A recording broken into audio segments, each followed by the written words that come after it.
মাধ্যমিক ভূগোল সিলেবাসের বায়ুমণ্ডল এই চ্যাপ্টারটা আজ থেকে আমি ডিটেলসে ক্লাস শুরু করছি।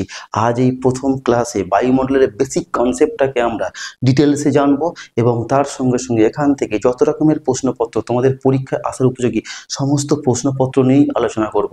তাছাড়া এই ক্লাসের শেষে তোমাদের প্রয়োজনীয় সমস্ত রকমের অবজেক্টিভ নিয়েও আমরা এই ক্লাসের মধ্যেই আলোচনা করব। অর্থাৎ এই ক্লাসে তোমরা একদিকে যেমন বিষয়টাকে ডিটেলসে জানতেও পারবে, ঠিক অন্যদিকে এখান থেকে যত রকমের প্রশ্নপত্র হয় সমস্ত প্রশ্নপত্র সম্পর্কেও তোমাদের একটা ধারণা তৈরি হয়ে যাবে। তোমরা ক্লাসটাকে প্রথম থেকে শেষ পর্যন্ত একদম মন দিয়ে দেখো, কারণ আমাদের লক্ষ্য হলো মাধ্যমিক ভূগোলে 90 পাওয়া। আর এই রকম চ্যাপ্টার ভিত্তিক ক্লাস যদি তোমাদের দরকার হয় প্রতিনিয়ত, তোমরা অবশ্যই এই ডিটেলস একাডেমিকে সাবস্ক্রাইব করে রাখো এবং বন্ধু বান্ধবের মধ্যে শেয়ার করে দাও এবং পাশে থাকা বেল আইকনে ক্লিক করে অল নোটিফিকেশন অন করে রাখো, যাতে আমি ক্লাস দেওয়ার সঙ্গে সঙ্গে তোমরা ক্লাসটা প্রথমেই পেয়ে যাও। আর কথা বাড়াবো না, আমরা এখন জেনে নেব বায়ুমণ্ডলের বেসিক কনসেপ্টটা আসলে কি। আমাদের প্রথমেই জানতে হবে বায়ুমণ্ডল বলতে কি বোঝো। যে অদৃশ্য গ্যাসীয় আবরণ পৃথিবীর মাধ্যাকর্ষণ শক্তির প্রভাবে পৃথিবীর চারধারে বেষ্টন করে আছে, সেই অদৃশ্য গ্যাসীয় আবরণকেই আমরা বলবো বায়ুমণ্ডল। একটু বোর্ডের দিকে তোমার লক্ষ্য করো, এই হচ্ছে আমাদের পৃথিবী, আর এই অদৃশ্য গ্যাসীয় আবরণ পৃথিবীকে এইভাবে বেষ্টন করে আছে। এই অদৃশ্য গ্যাসীয় আবরণটাকেই আমরা বলবো বায়ুমণ্ডল। ঠিক যেমন মাছ যেমন জলের মধ্যে ডুবে থাকে, ঠিক সেই রকম আমাদের পৃথিবী বায়ুমণ্ডলের মধ্যে ডুবে রয়েছে। এই জিনিসটাকে আমরা আরো ডিটেলসে জানবো। দেখো, এই হচ্ছে আমাদের পৃথিবী, আর এই পৃথিবীর এইটা বাইরের পৃষ্ঠ বা যাকে আমরা ভূপৃষ্ঠ বা সমুদ্র পৃষ্ঠ বলতে পারি। এই ভূপৃষ্ঠ বা সমুদ্র পৃষ্ঠ থেকে 10,000 কিলোমিটার উচ্চতা পর্যন্ত যে বিশাল গ্যাসীয় একটা অদৃশ্য আবরণ পৃথিবীকে বেষ্টন করে আছে, তাকেই আমরা বায়ুমণ্ডল বা অ্যাটমসফিয়ার। আসলে এই চিত্রে এই টোটাল অঞ্চলটাই হচ্ছে কি বায়ুমণ্ডল বা কি অ্যাটমসফিয়ার। এখানে দেখো, এই যে দূরত্বটা, এই যে ডিস্টেন্স, এটাই কিন্তু 10,000 কিলোমিটার।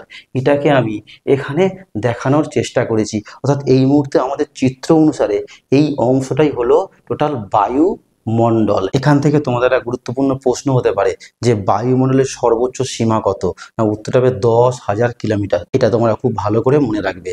এবারে দেখো, এই বায়ুমণ্ডলের সর্বোচ্চ সীমা অর্থাৎ বায়ুমণ্ডলের পরের অংশ, যাকে আমরা বলবো মহাবিশ্ব বা মহাকাশ, যেখানে বায়ুমণ্ডলে কোনো অস্তিত্ব থাকে না, সেই বায়ুমণ্ডলের অস্তিত্বহীন অঞ্চলটাকে বিজ্ঞানের যে শাখাতে আলোচনা করা হয় তাকে বলা হবে অ্যারোনমি। ঠিক এই চিত্রে এই জায়গাটাকে আমরা বলবো অ্যারোনমি, অর্থাৎ 10,000 কিলোমিটারের উপরের অংশকেই আমরা বলবো অ্যারোনমি। এটাও তোমরা খুব ভালো করে মনে রাখবে।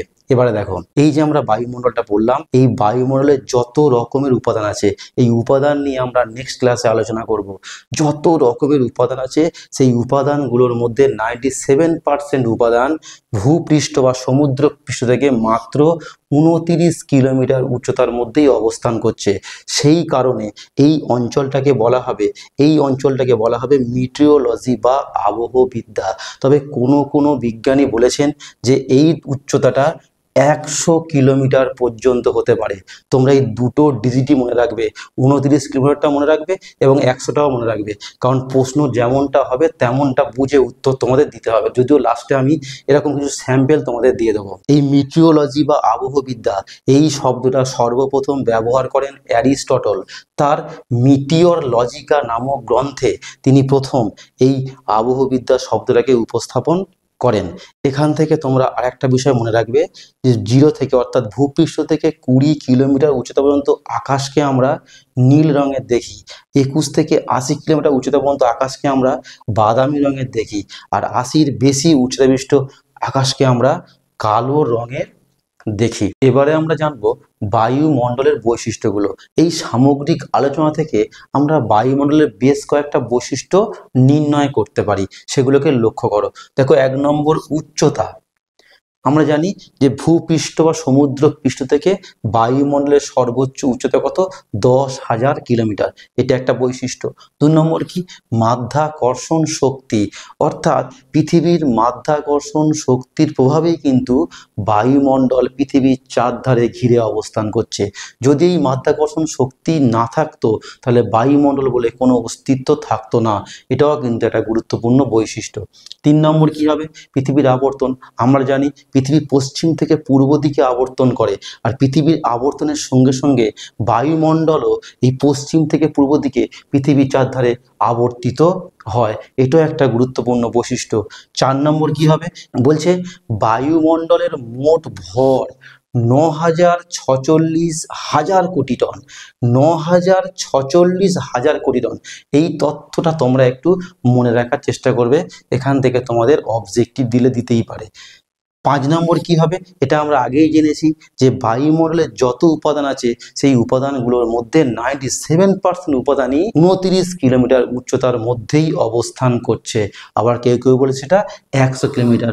মানে বুঝতেই পারছো 10,000 কিলোমিটার মধ্যে মাত্র 29 কিলোমিটারের মধ্যেই বায়ুমণ্ডলের সমস্ত উপাদানগুলো অবস্থান করছে।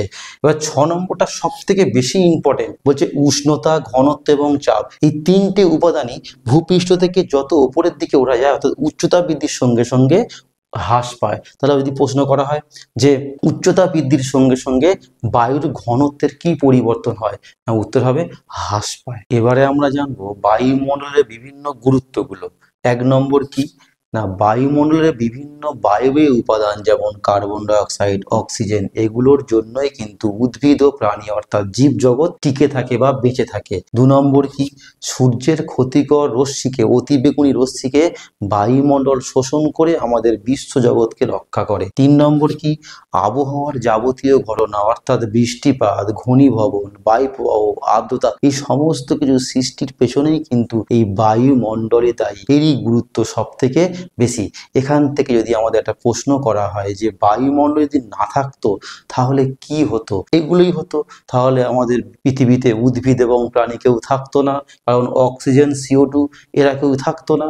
এবং কি না বৃষ্টিপাত হতো না, ঘনীভবন, বায়ুপ্রবাহ এগুলো কিছুই হতো না। এইগুলোই তোমরা একটু গুছিয়ে লিখলেই হবে। আজকের এই ক্লাসে আমাদের যা আলোচনা করা হলো সেখান থেকে আমাদের পরীক্ষা হলে আসার মতো সেভাবে বড় প্রশ্ন এখান থেকে নেই। এখান থেকে শুধু 2-1 নম্বরের প্রশ্নই রয়েছে, সেগুলো একটু তোমরা দেখে নাও। বায়ুমণ্ডল বলতে কি বোঝো, বায়ুমণ্ডলের বৈশিষ্ট্যগুলো উল্লেখ করো। এই কোশ্চেনটা আসলে 2 নম্বরে আসতে পারে। আর বায়ুমণ্ডলের গুরুত্ব বা বায়ুমণ্ডল না থাকলে কি হতো, এই কোশ্চেনটাও 2 নম্বরে আসতে পারে। বাকি সব প্রশ্নগুলোই 1 নাম্বার, যেমন অ্যারোনমি কি, যেমন মেটিওরোলজি কি, যেমন বায়ুমণ্ডল জীবজগৎকে কিভাবে রক্ষা করে, এই কোশ্চেনটাও 2 নম্বরে আসতে পারে। এই প্রশ্নগুলো সম্পর্কে তোমাদের একটা আইডিয়া থাকলে এখান থেকে যদি অন্য কিছু ঘুরিয়েও দেয় তোমরা মোটামুটি লিখতে অবশ্যই পারবে। এছাড়া এই টপিকটা থেকে আর যে ধরনের প্রশ্নগুলো হতে পারে অবজেক্টিভ আকারে, মানে MCQ আকারে, সেগুলোকে আমি এখন দিয়ে দিচ্ছি, তোমরা ভালো করে দেখো।